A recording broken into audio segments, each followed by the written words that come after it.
Captain Jake Morrison stood on the bridge of the USS Blackstar, watching the holographic display show red dots scattered across 12 star systems. Red dot meant a human world under attack or already destroyed. The sight made his stomach twist with anger and sadness. 3 years of war had taught him that the aliens showed no mercy to anyone, not even children. The bridge hummed with quiet activity around him. Officers moved between their stations, checking weapon systems and running diagnostics on the ship's massive engines. The Blackstar was the most powerful warship humanity had ever built, but Morrison knew it might not be enough. The enemy had numbers on their side, and their technology was frighteningly advanced. "Captain, incoming transmission from Earth Command," announced Lieutenant Susan Blake from the communications station. Her voice carried the tension that everyone felt these days. Blake had lost her brother in the attack on New Denver, and Morrison could see the pain in her eyes every time they talked about the war. "Put it through," Morrison said, straightening his uniform jacket. The main screen flickered to life, showing the stern face of Admiral Kate Sullivan. The Admiral looked tired, with dark circles under her eyes and new lines of stress around her mouth. Morrison had served under her for 10 years, and he had never seen her look so worn down. "Jake, we need to talk," Sullivan said without any greeting. "The situation is worse than we thought. Our intelligence reports showed the Zephyrians are gathering their entire fleet for one final push. They're planning to attack Earth itself." Morrison felt his blood run cold.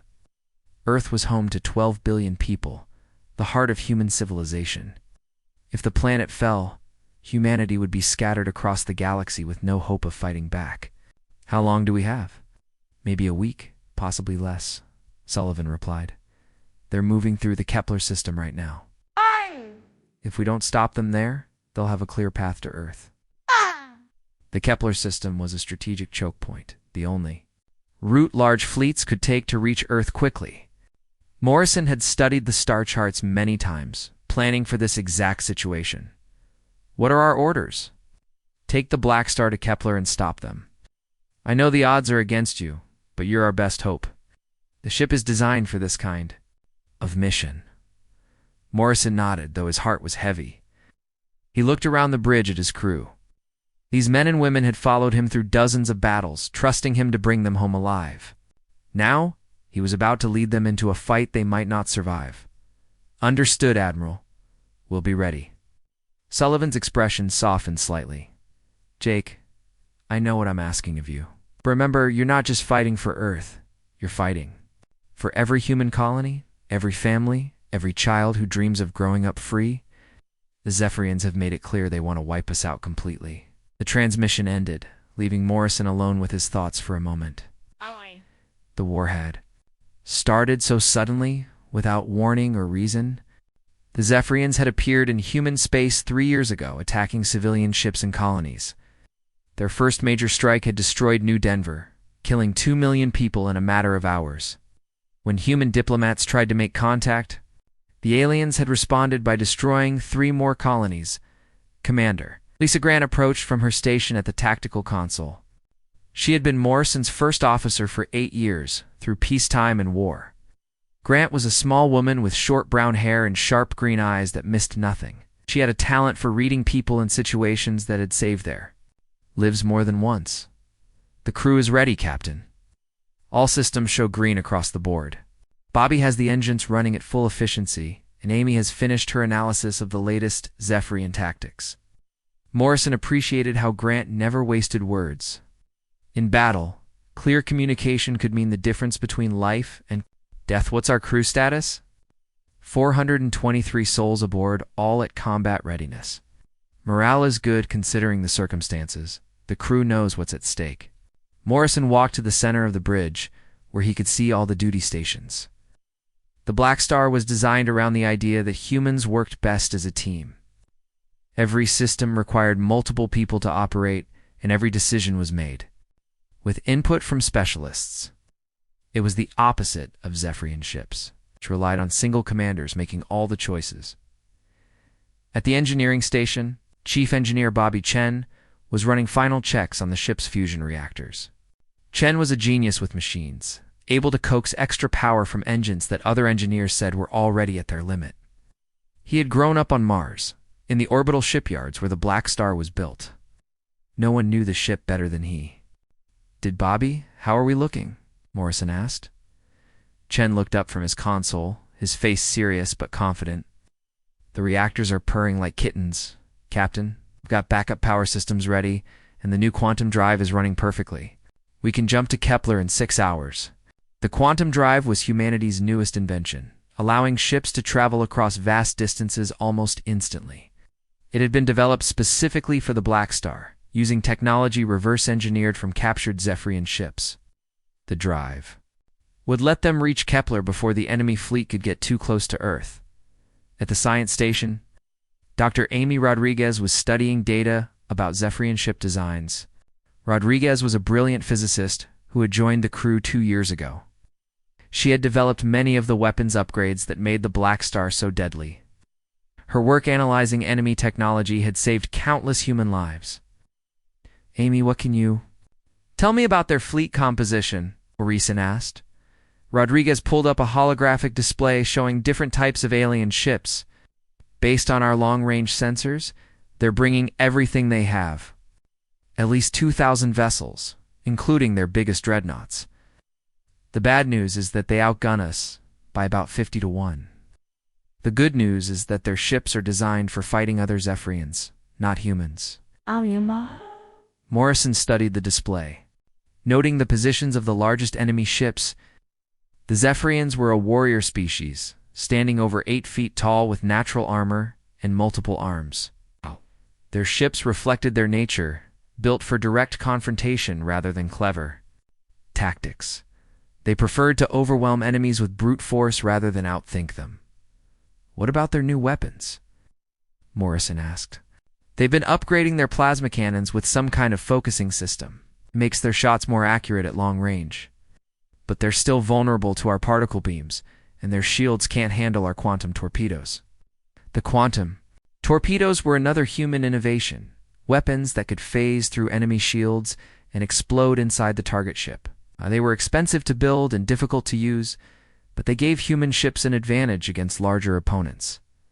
Morrison walked to the main view screen, looking out at the stars.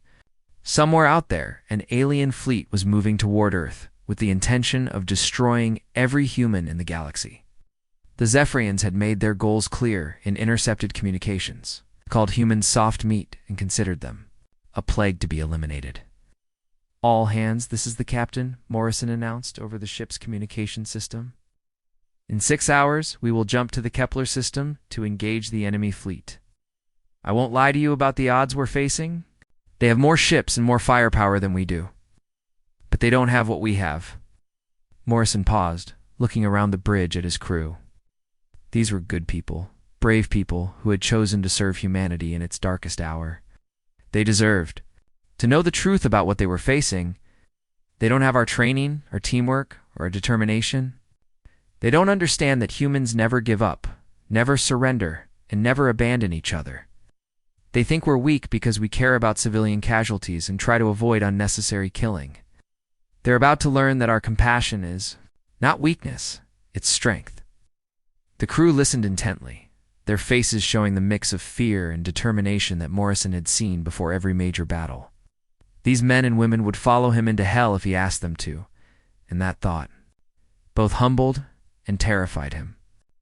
"We're going to hit them hard and fast, using every advantage we have. The Blackstar was built for this mission, and so were we. When we're done, the path to Earth will be clear, and the Zephyrians will know that humanity is not going quietly." Into the night, Morrison closed the communication channel and turned to Grant. "Take us to Red Alert. All hands to battle stations. It's time to show these aliens what happens when they threaten our home." The Blackstar dropped out of quantum space at the edge of the Kepler system, and Captain Jake Morrison felt his breath catch in his throat. The enemy fleet stretched across the darkness of space like a disease made of metal and plasma. Thousands of ships moved in perfect formation, their hulls gleaming with an oily light that hurt to look at directly. "My God," whispered Lieutenant Susan Blake from her station. "There are so many of them." Morrison forced himself to stay calm, even as his heart pounded. The tactical display showed over 2,000 enemy vessels, ranging from small destroyers, two massive dreadnoughts that dwarfed anything humanity had ever built. At the center of the formation floated the largest ship Morrison had ever seen, a monster that looked like it could swallow entire moons. "That's their command ship," said Dr. Amy Rodriguez, studying the sensor readings. "The computer is calling it the World Breaker. It's almost 30 miles long and has enough firepower to destroy a planet." Commander Lisa Grant moved to Morrison's side, her face pale but determined.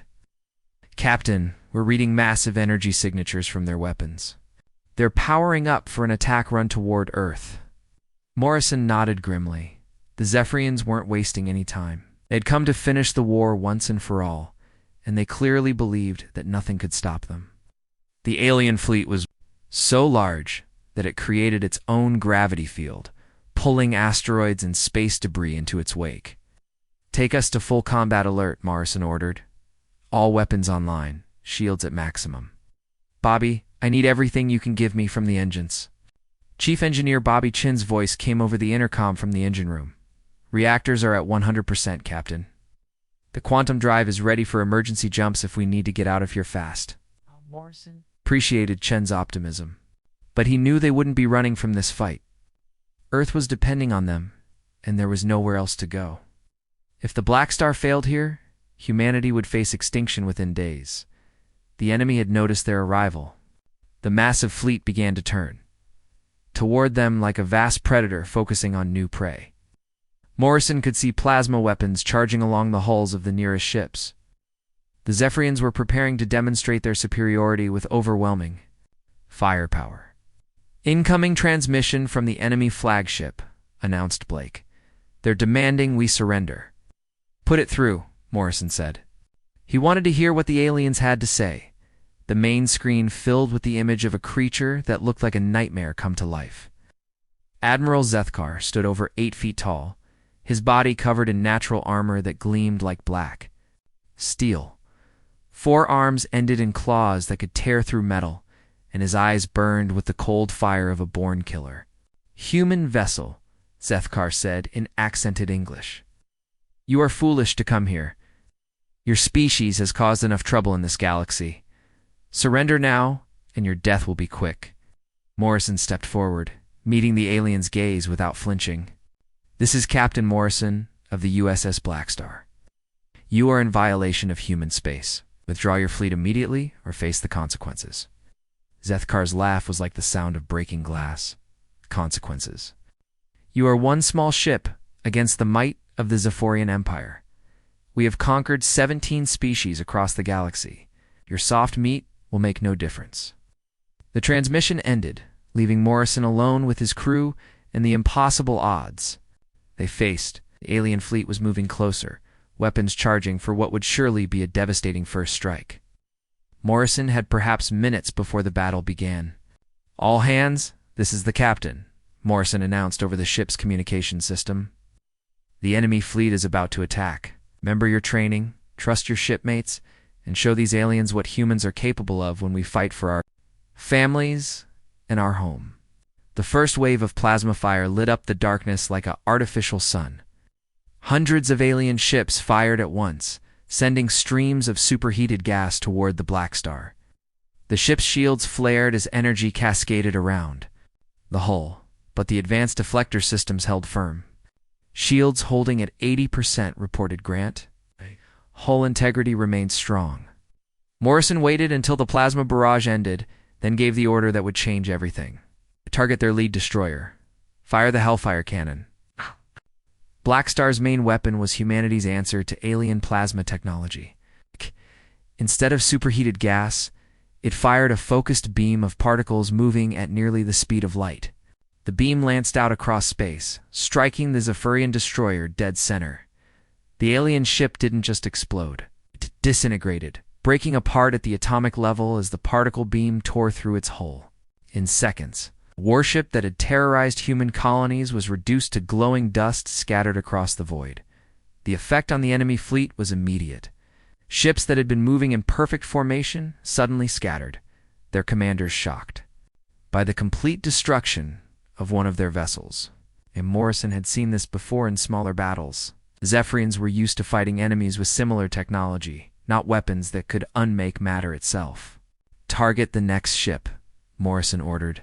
"Keep firing until they learn to respect us." The Blackstar moved through the enemy formation like a shark among fish. Its superior speed and maneuverability allowed it to avoid the worst of the return fire, while its weapons systematically destroyed alien vessels. The Hellfire cannon fired again and again, each shot removing another enemy ship from existence. Weapons Officer Tony Martinez worked with deadly precision, calculating firing solutions, while the ship twisted and turned around enemy plasma blasts. Navigator Susan Blake plotted evasive courses that kept them ahead of the alien targeting systems.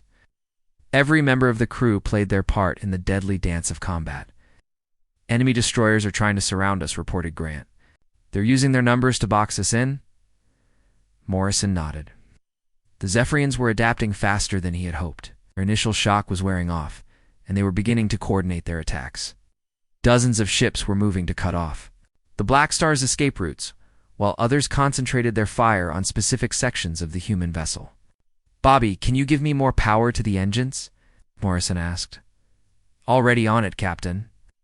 I'm pushing the reactors past their safety limits, but we should be able to maintain maximum speed for another hour. An hour might be all they had."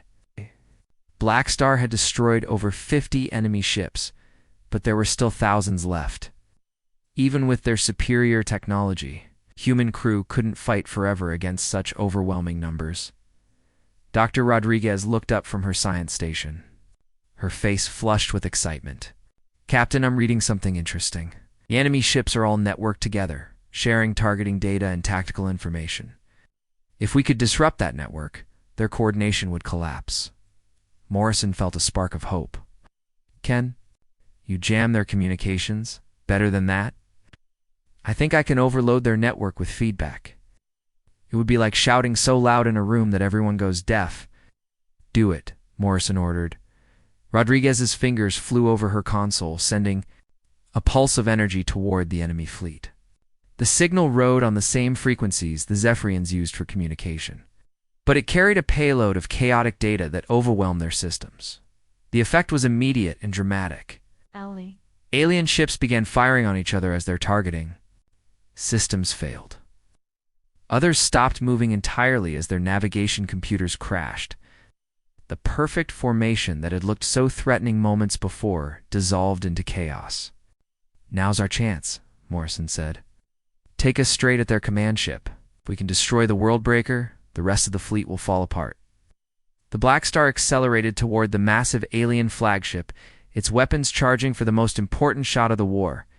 Around them, the enemy fleet struggled to regain control of their systems while human particle beams continued to tear through their ranks. Admiral Zethkar's voice crackled over the communication system, filled with rage and disbelief. "Impossible. No species has ever defeated Zephyrian technology. What are you?" Morrison smiled grimly as he watched the Worldbreaker grow larger on the main screen. "We're humans." The battle was far from over, but for the first time since the war began, Morrison felt like humanity had a real chance of victory. The Blackstar had proven that human ingenuity and determination could overcome even the most impossible odds. Now they just had to survive long enough to finish what they had started. The Blackstar raced toward the massive Worldbreaker as plasma fire erupted all around them. Captain Jake Morrison gripped the arms of his command chair as the ship shook from near misses. The enemy fleet was recovering from Dr. Rodriguez's communication attack, and their return fire was getting more accurate by the minute. "Shields down to 40%, reported Commander Lisa Grant. "We're taking heavy damage on the port side." Morrison could see the tactical display showing red warning lights across multiple sections of the ship. The Zephyrians had stopped firing on each other and were focusing all their attention on the Blackstar. Hundreds of plasma beams converged on the human vessel, testing its defenses to the breaking point. "Little breach on Deck 7, announced Chief Engineer Bobby Chen over the intercom. "Emergency bulkheads are holding, but we can't take much more of this."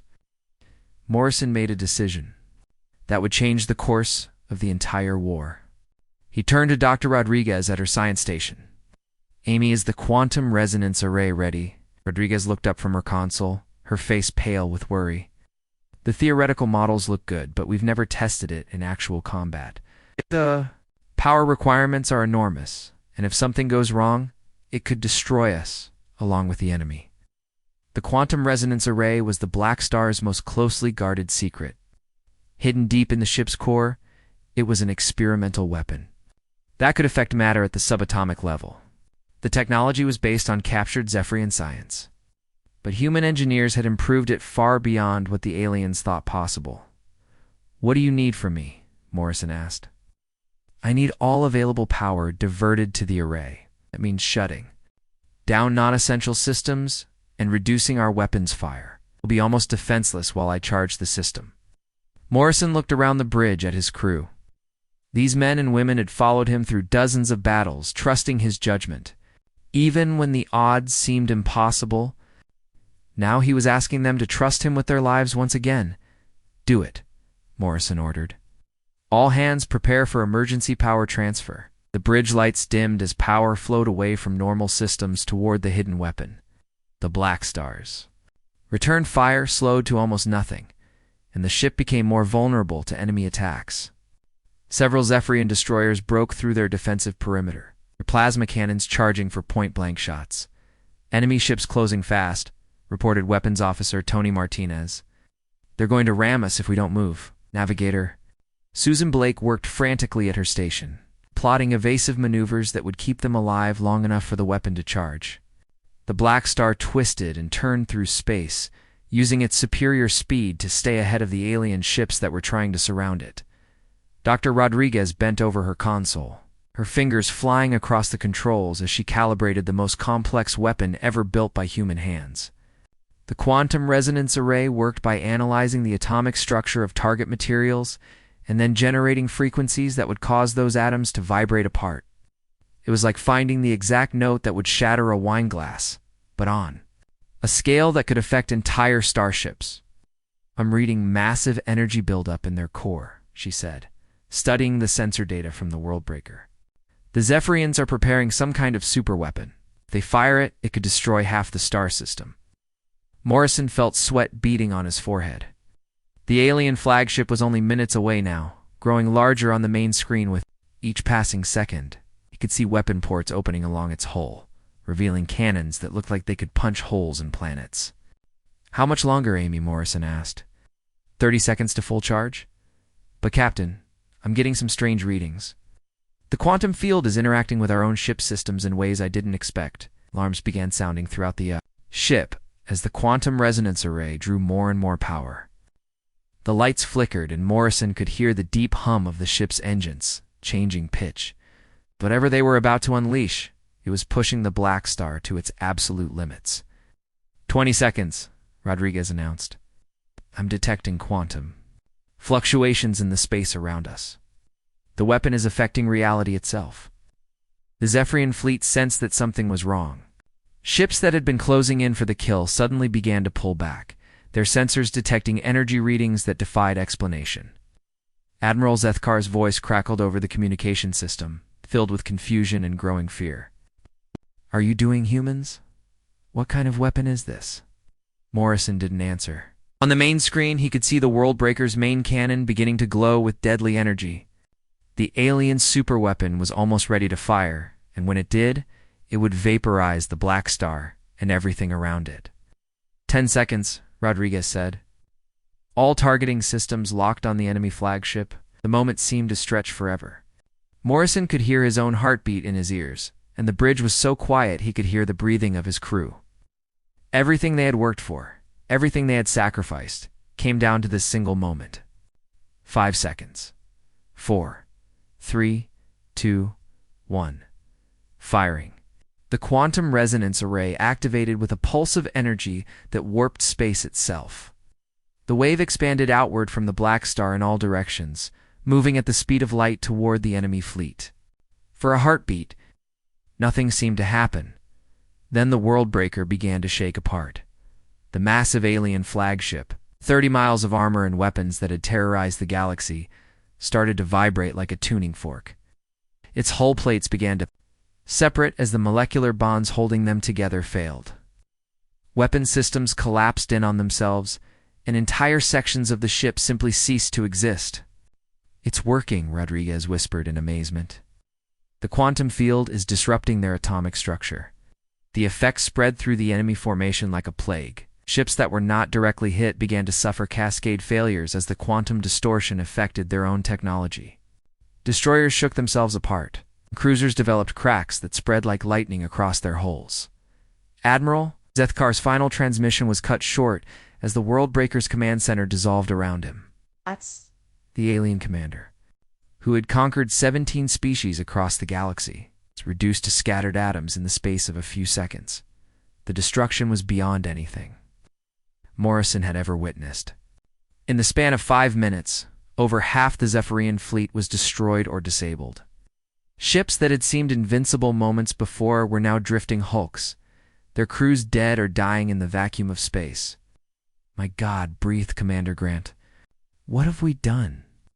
Morrison stared at the tactical display, watching as red enemy contacts blinked out of existence one by one. The weapon had worked better than anyone had dared hope.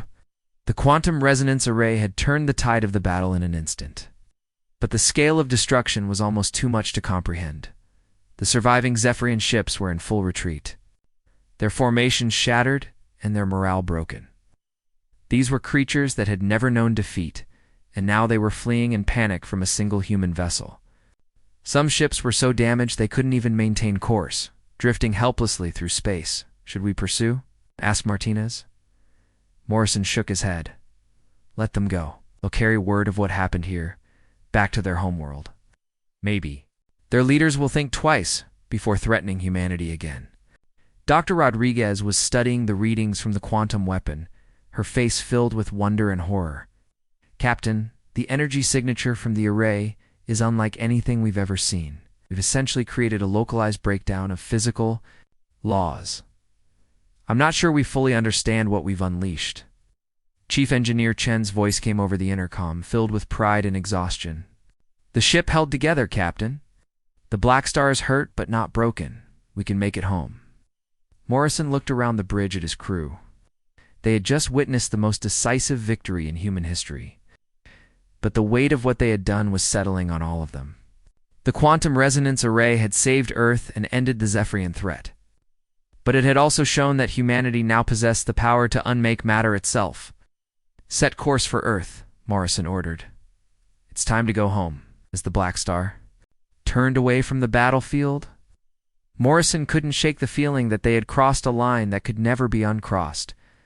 The war was effectively over, but the real test would be what humanity did with its newfound power. The Blackstar had proven that humans could defend themselves against any threat. But it had also shown that they now had the ability to destroy entire civilizations. The ship jumped to quantum space, leaving behind a graveyard of alien vessels and the echoes of a battle that would be remembered for generations. The Zephyrian Empire was broken, but Captain Morrison knew that other challenges would come. The galaxy was vast and full of dangers, and humanity would need to be ready for whatever came next. The Blackstar had entered the war as humanity's last hope. Now it was returning as proof that when humans were threatened, nothing in the universe could survive their wrath. News of the Blackstar's victory at Kepler spread through human space like wildfire. Captain Jake Morrison stood in the briefing room aboard the ship, watching Admiral Kate Sullivan's face on the communication screen. The Admiral looked different, now hopeful for the first time in years. "What you and your crew did has changed everything," Sullivan said. "The Zephyrian fleet is scattered and their leadership is in chaos. For the first time since this war started, we have the upper hand." Morrison nodded, but he could see the weight of responsibility in his crew's faces. Commander Lisa Grant sat beside him, studying intelligence reports that showed Zephyrian forces retreating across dozens of star systems. The aliens were no longer the unstoppable force they had once seemed. "What are our new orders?" Morrison asked. "Take the war to them. Hunt down their remaining fleets before they can regroup. The Blackstar is now our primary weapon, and I'm giving you complete authority to strike wherever you think it will do the most good." After the transmission ended, Morrison gathered his senior staff around the briefing table. "Dr. Amy Rodriguez, had prepared a detailed analysis of Zephyrian military positions, while Chief Engineer Bobby Chin had reports on the ship's condition after the battle. The quantum resonance array is fully operational again, Rodriguez reported. I've made some improvements to the targeting system based on what we learned at Kepler. We should be able to fire it more accurately now, with less risk to our own systems. Chen cleared his throat and pulled up a holographic display of the ship. The Blackstar took some damage, but nothing we can't handle. The quantum drive is running perfectly, and I've upgraded our shield generators. We're ready for whatever comes next. Morrison studied the star charts showing known Zephyrian positions.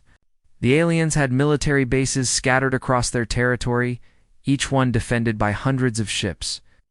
Under normal circumstances, attacking these positions would be suicide. But the Blackstar was far from normal. We'll start with their supply. Depot at Vega Station, Morrison decided. It's isolated enough that they won't be able to call for reinforcements quickly. The Blackstar jumped to quantum space, crossing vast distances in the blink of an eye. When they emerged near Vega Station, they found exactly what the intelligence reports had predicted. A large space station orbited a dead planet, surrounded by over 200 Zephyrian ships. Supply vessels moved constantly between the station and the military vessels, keeping the alien war machine running. They haven't detected us yet, reported Navigator Susan Blake. We're still too far out. For their sensors? Morrison smiled grimly. Then let's give them a surprise they'll never forget. Amy, target the station with the quantum resonance array. Tony, prepare the Hellfire cannon for rapid fire. The attack came without warning. The Blackstar appeared on the edge of the system like a ghost materializing from thin air. Zephyrians could react. The quantum resonance array fired, sending its wave of destruction toward the supply station.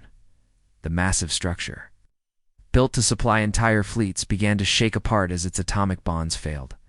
Explosions rippled across its surface as storage tanks filled with fuel and ammunition detonated. In minutes, the station that had supported Zephyrian operations for years was reduced to glowing debris. The defending ships tried to respond. They were facing an enemy unlike anything they had encountered before. The Blackstar moved through their formation with deadly grace, its particle weapons destroying ship after ship. The aliens had learned to fear the human vessel, and their attacks lacked the coordination they had shown before. Enemy squadron, attempting to flee, reported Weapons Officer Tony Martinez. Should we pursue? Let a few escape, Morrison ordered. I want them to spread the word about what happened here. The pattern repeated itself across Zephyrian space over the following weeks. Blackstar would appear without warning, destroy its target, and vanish before reinforcements could arrive. Military bases, supply depots, and shipyards fell to the human vessel's devastating weapons. Each victory weakened the alien war machine and spread fear through their ranks. The psychological effect was even more important than the physical damage. The Zephyrian crews began to desert rather than face the Blackstar. Some colonies surrendered without a fight when they detected the ship's quantum signature. The species that had once considered humans to be inferior now spoke of them in hushed, terrified whispers. Morrison stood in his quarters, reading reports from across the galaxy. The war was turning in humanity's favor, but he knew the Zephyrians would not give up easily. His door chimed, and Commander Grant entered with a worried expression. Captain, we're receiving intelligence reports that concern me. Are reaching out to other species for help. They're trying to form an alliance against us. Morrison set down the reports and looked at his first officer. What kind of alliance? They're talking to the Vorthan Empire? The Vorthons are energy beings that exist partially outside normal space. Their technology is completely different from anything we've faced before. The Vorthon Empire was legendary throughout the galaxy, a mysterious civilization that rarely involved itself in the affairs of physical beings. If they joined the war against humanity, it would change everything. The Blackstar's weapons were designed to fight conventional matter, not beings made of pure energy. What do the Vorthans want? In return? Morrison asked.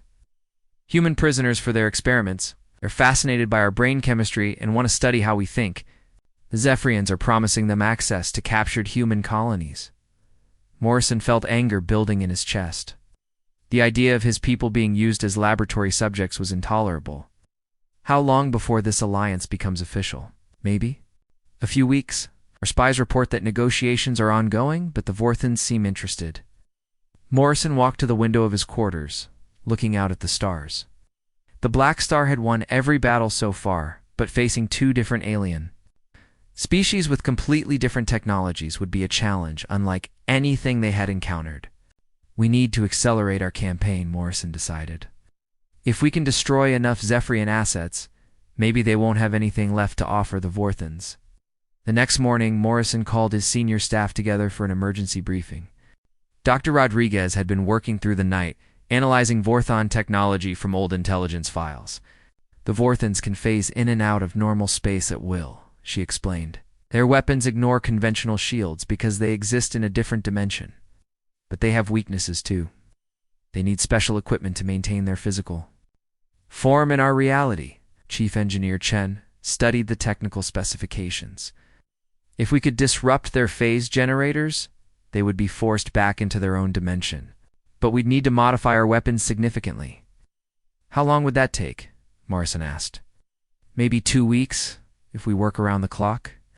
I'd need to completely rewire the quantum resonance array to generate phase disruption fields instead of molecular vibrations.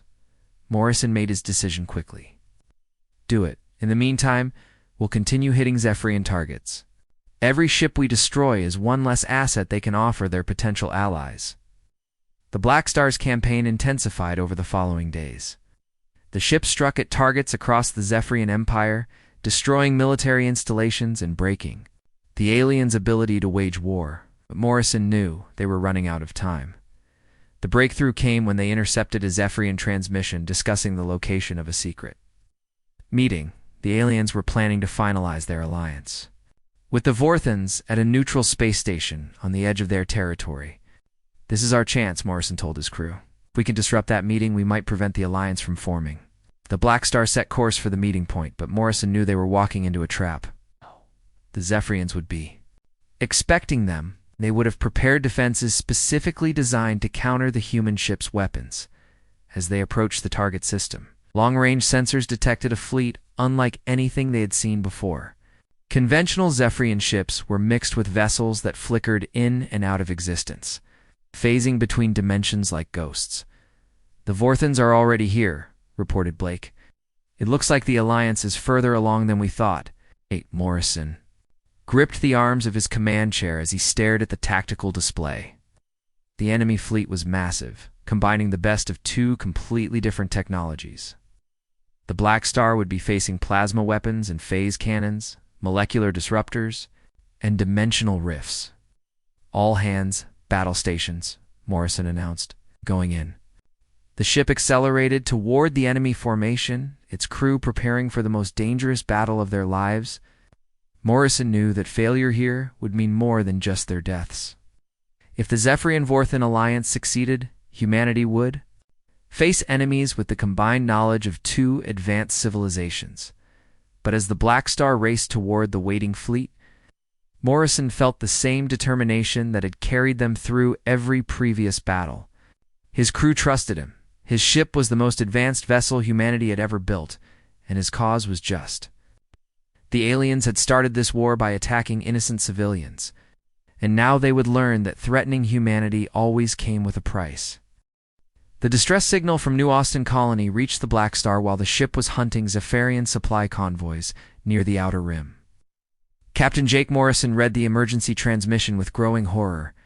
40,000 human civilians were trapped on the planet's surface while an alien fleet bombarded their shields from orbit. "Captain, this has to be a trap," said Commander Lisa Grant.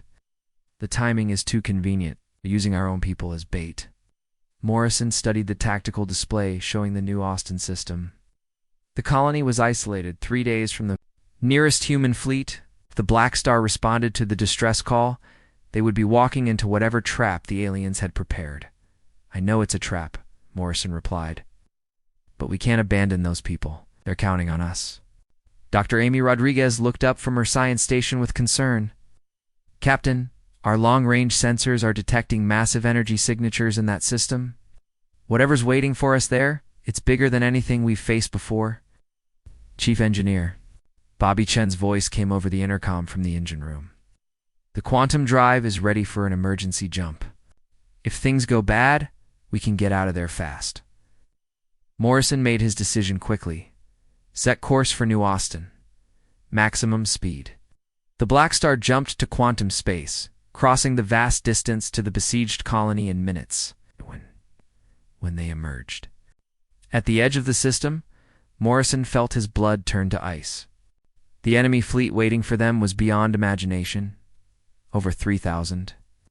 Zephyrian ships filled the space around New Austin, their hulls gleaming with weapon ports and armor plating.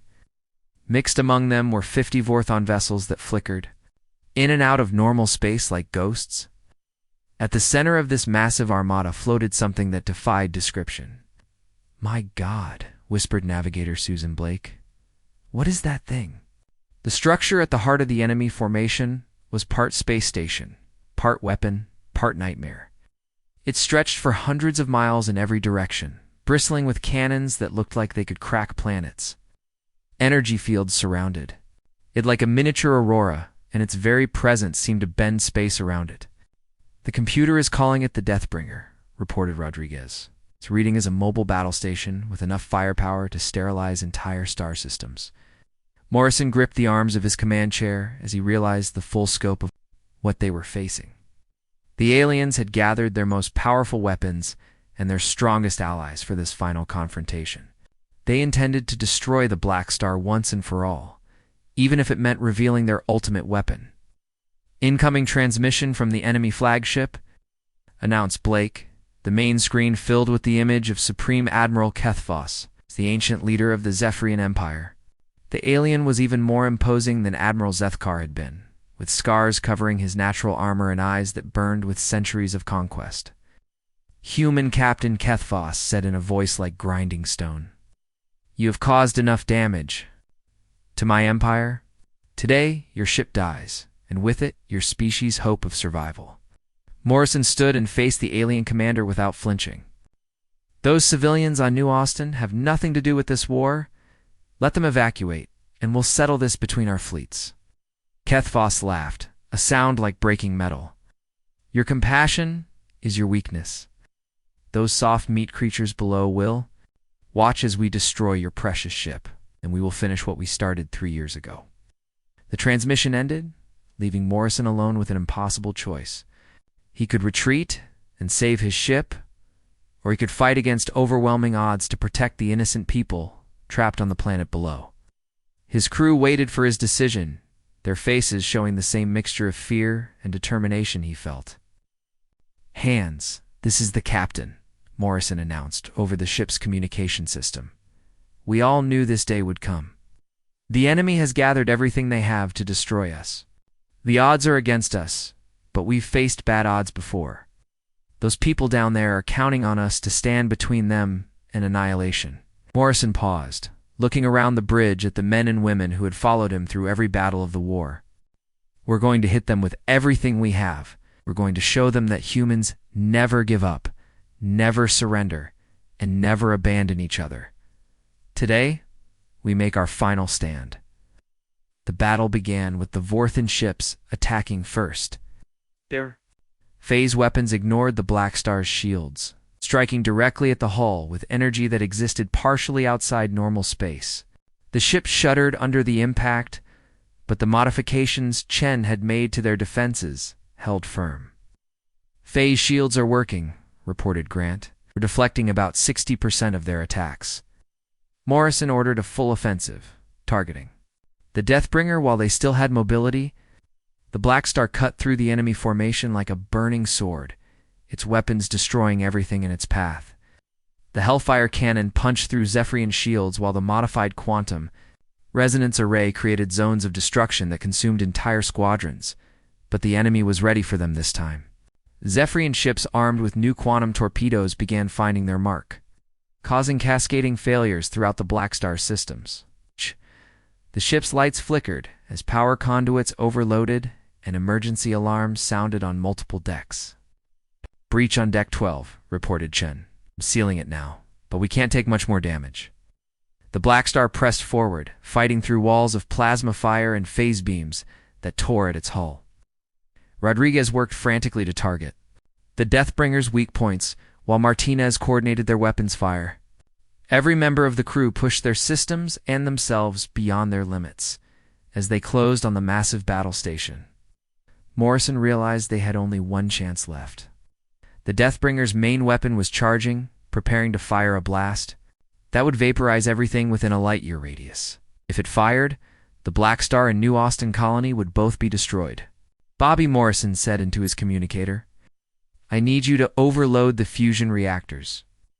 There was silence for a moment before Chen responded, "Captain, if I do that while the quantum resonance array is active, the explosion will create a cascade reaction. It'll destroy everything in the system, including us." Morrison closed his eyes, knowing he was about to ask his crew to make the ultimate sacrifice. "I know, but it's the only way to save the colony and end this war. Can you do it? Give me 5 minutes," Chen replied without hesitation. Morrison looked around the bridge at his crew. Commander Grant moved to stand beside him, her hand resting on his shoulder. Dr. Rodriguez continued working at her station, making final calculations that would ensure their sacrifice wasn't wasted. They all understood what was about to happen, and they faced it with the quiet courage that had always defined humanity.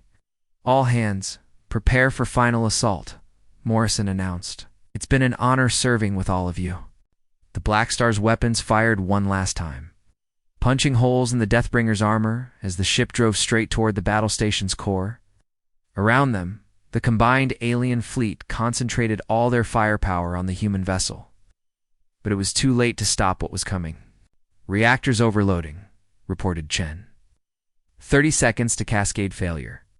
Morrison watched the main screen as the Deathbringer grew larger, its weapon ports glowing with deadly energy. Supreme Admiral Kethvos' voice crackled over the communication. "System 1 final time, filled with rage and disbelief. Possible. You cannot defeat the combined might of 2 empires. Watch us," Morrison replied. The Blackstar's hull began to split open as the overloaded reactors reached critical mass. Energy poured out of the ship like liquid fire, interacting with the active quantum resonance array to create something that had never existed before. Space itself began to unravel as matter and energy merged in ways that violated the basic laws of physics. The explosion followed was beautiful and terrible beyond description. The quantum cascade spread outward at the speed of light, consuming the Zephyrian fleet, the Vorthan allies, and the Deathbringer in a wave of annihilation. Supreme Admiral Kethvos and his dreams of galactic conquest were reduced to scattered atoms in the space of seconds. The wave passed over New Austin colony. Harmlessly, the planet protected by the same quantum fields that were destroying the alien fleet. The 40,000 civilians on the surface watched in awe as the sky filled with light, knowing they had been saved by the ultimate sacrifice of the Blackstar's crew in the aftermath.